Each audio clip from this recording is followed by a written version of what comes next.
The word jihad is mentioned in the Quran about 41 times. The words mercy, peace, and compassion are mentioned about 355 times. Yes, come in.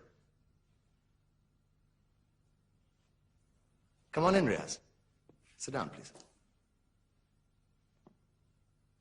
Contrary to popular belief in most Western cultures, Islam is a religion that preaches peace and tolerance. Yes, Patricia. If Islam truly is a religion that preaches peace, then how come the world's most troubled spots, the West Bank, Afghanistan, Pakistan, Iraq, they're all plagued with Islamic terrorism? Well, that depends on your definition of terrorism. Some might argue that the U.S. invasions of countries like Iraq and Afghanistan are also acts of terrorism. Those were acts of war to get rid of despotic regimes. Or a means of getting at a country's oil.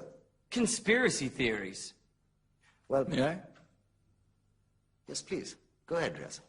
Mr. Khan is right. I mean, if we're talking about terrorists, the world's biggest terrorists are the white superpowers. Come on now. No, really, stop and think about it. Explain 9/11. Okay. Do you know how many people died in the Twin Towers strike? Around 3,000. And do you have any idea how many people died in the bombing of Afghanistan? Take a wild guess. More than 15,000 people died. And that's just conservative figures. About 50,000 tons of explosives were dropped on innocent civilians. Men, women, children. Yeah, but that was because of the Taliban.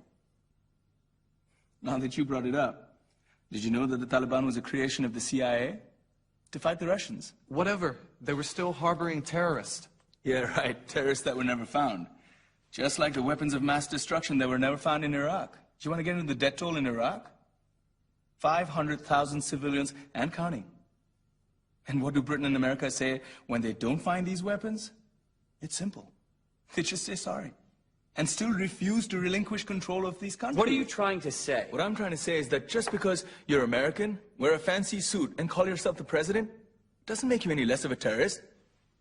I'm saying that if you don't stop meddling in other people's countries, you will face a backlash. If Muslims like you feel that way, then why don't you get out of our country? We will. As soon as you promise to leave ours.